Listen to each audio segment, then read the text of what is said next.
All right, time for Key Knowledge 2 for VCE Biology, nucleic acids and proteins. In this, there's 6 dot points. First being that nucleic acids act as information molecules that encode instructions for the synthesis of proteins in cells. The second, protein functional diversity and the nature of the proteome.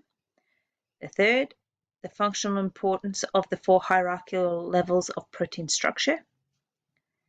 This one, the synthesis of polypeptide chains from amino acid monomers by condensation polymerization.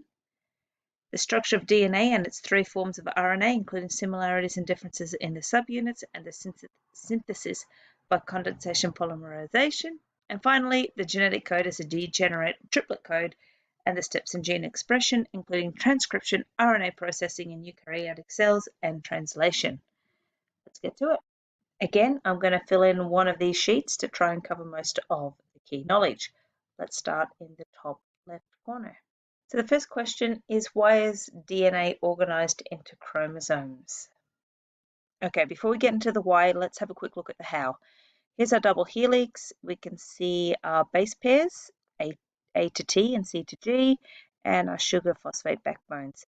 What we need to realize is that double helix is wound around these special proteins called histones, and they become in little bundles called nucleosomes, which makes up our chromatin fiber. Chromatin is another word we can use to describe DNA. Now this gets further condensed into what we see here, which is a little snapshot out of the chromosome, and this of course is a duplicated chromosome ready to be pulled apart in the process of mitosis or meiosis. And now that we know how it is organized, why is it organized this way? Because it makes it easy to manage during cell replication. We want to make sure that we don't get any non-disjunction when cells are replicating. We want to make sure that each cell gets its quota of DNA to make either a diploid cell or a haploid cell. Okay, the next question is a two-parter. Why is it referred to as the universal code, and what is the DNA code? The reason it's called the universal code is because all life that we know, that we are aware of, uses the same code, a combination of the bases adenine, thymine, cytosine, and guanine. And don't forget that those bases pair up always adenine to thymine, unless it's in RNA, and cytosine to guanine. All right, let's have a look at this nucleotide and label the parts. Remember that each nucleotide is made up of 3 parts. We've got something that's typically a round ball, which is your phosphate group. I'm going to assume this is pointing to this part, which is going to be a nitrogenous base. And finally, this blue pentagram down the bottom is going to be our sugar group, remembering that's a deoxyribose in DNA and just a ribose sugar in RNA. Okay. When we're looking at sugars, we do number the carbons in the sugar, starting at the top and working clockwise. We look for our first bond, and we call that carbon number 1. This is carbon number 2, number 3, number 4, and there's one in here called carbon 5. This helps determine the 5' and the 3' end of the DNA, which is going to become relevant later. Right, now for a quick look at the different types of RNA. There's tRNA, which stands for transfer RNA, mRNA, which stands for messenger RNA, and rRNA, I sound like a pirate, which stands for ribosomal RNA. So the first type we have here, transfer RNA, its job is to carry amino acids, which are just floating around in the cytoplasm, to the ribosome so that they're present for assembly into the protein. It sort of has an upside down T structure, which helps with remembering, the name is tRNA, it looks like a T. But what you need to remember is that this is your anticodon, which is a matching set of base pairs to the codon. And up here, this blobby up the top is supposed to be your amino acid.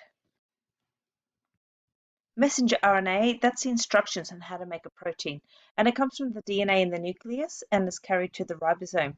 Do remember, though, that before messenger RNA can leave the nucleus, it needs to have a methyl cap and a polyaryl tail, and that it's only made of exons. All the introns have been snipped out. The third type, ribosomal RNA, you need to realize that the ribosomes are created in the nucleolus, a small part of the nucleus. The ribosome is made up of two subunits, the large subunit and the small subunit, and it is where translation occurs. That is its role in the cell. So what will happen is the mRNA will feed through here, and the tRNA will come in and carry the amino acids and align them in the correct order. So the ribosome is in fact where all three types of RNA come together to fulfill their roles. DNA uses deoxyribose sugar, hence the D. RNA uses ribose sugar, hence the R. The bases are a little different. We've got adenine pairing with thymine in DNA, and then of course cytosine to guanine. But in RNA, it's adenine pairs with uracil instead. You won't see any thymine in RNA. Another key difference between the two molecules is size. DNA is double-stranded and it is many genes long. RNA is single-stranded and is generally just a little bit more than one gene long.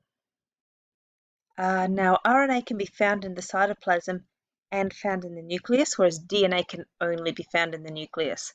So I've put that in the overlap, the fact that both can be found in the nucleus, but you'll note that there's an extra over here because RNA can also be found in the cytoplasm. Structurally, both have a sugar phosphate backbone. There's a few more things we can list there, but I don't think they're relevant to the VCE study design. Let's move on to the next block. Okay, now we're in the middle of the page. We're looking at condensation polymerization reactions. And the prompt is, during condensation reactions, two molecules combine to form a single molecule with the loss of a small molecule. In dehydration reactions, this lost molecule is water. So give examples of molecules which are formed from this reaction is the question. And the two molecules that you need to be aware of that were listed in the study design is that proteins or polypeptide chains are made this way, as is the DNA or RNA molecules. We're going to go into a little bit of detail with how amino acids are formed. We aren't going to go into the same level of detail with nucleic acids. You just need to realize that when the phosphate group joins up to the 3' end, it creates a molecule of water, similar to what we're about to explore now.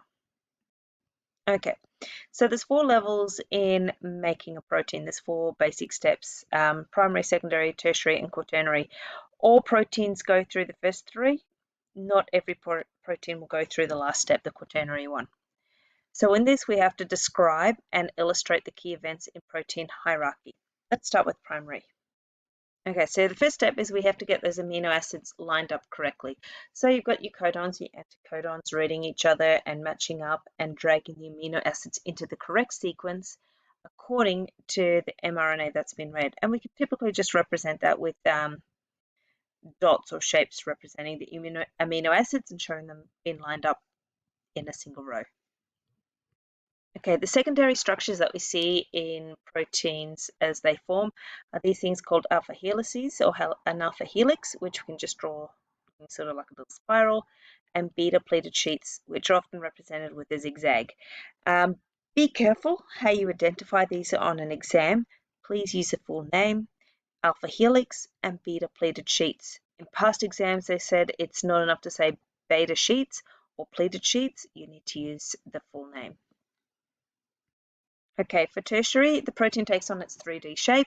Now, this is determined by the amino acids that are in the sequence, so that are in the polypeptide chain.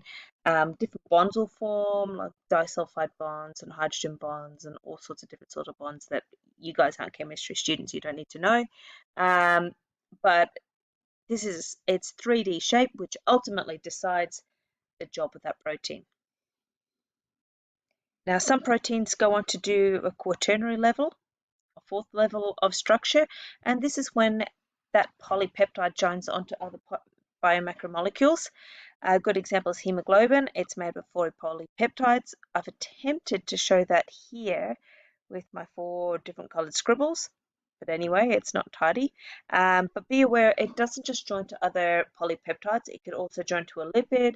It could join to a glucose molecule. It could even join to minerals like it does in hemoglobin. It joins onto iron as well. Okay, proteins come in lots of different forms, and this is part of our study of the proteome.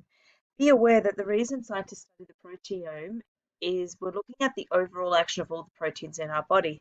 The reason we do this is because sometimes we have biochemical reactions where there's multiple steps which require multiple enzymes.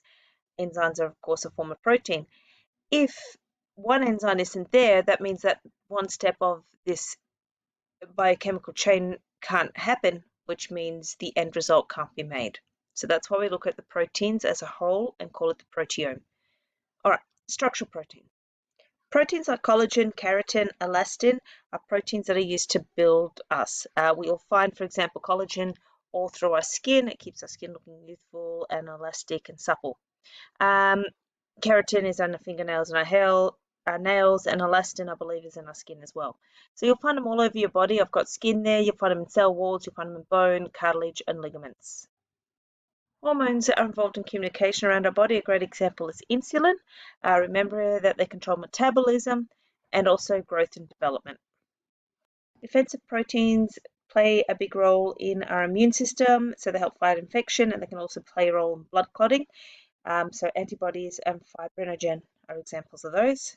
Enzymes do lots of jobs around your body, but the primary focus is to increase the normal reaction rate and processes that occur in your body. Some examples are enzymes are amylase and polymerase. Proteins aim to store energy and nutrition. An example is milk, which we then use to feed our babies if we're mammals, and egg white, which is used to feed developing babies in birds and reptiles and so on. Receptor proteins, you probably mostly find them on cell membranes because their job is to receive instructions from hormones and the like. Transport proteins carry nutrients around the body. The best example is hemoglobin, which carries oxygen around. And finally, we have contractile proteins. Now, these are things like actin fibers, which make up part of the cytoskeleton, and they're responsible for contracting your muscles so that you can move. Okay, the last thing we need to do is draw a reaction between two amino acids. Before we do that, let's have a look at a typical amino acid down here. Up the top, we've got a hydrogen. It's joined by a central carbon. We've got the amine group down here and a carboxyl group down here. And this is how it gets its name, amino acid. The changeable part is what we call the R group down the bottom, and there's 20 variants. Here are two amino acids all lined up and ready to combine. What you need to do is have a look at the in the middle.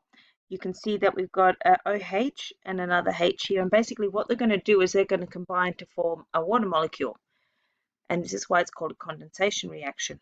And in their place, a bond is going to form between the carbon here and the nitrogen over here. So it's going to look like this. So here's our dipeptide, because we've got two peptides, two amino acids joined together. We've got one peptide bond in the middle, and there's our water that condensed out of that reaction.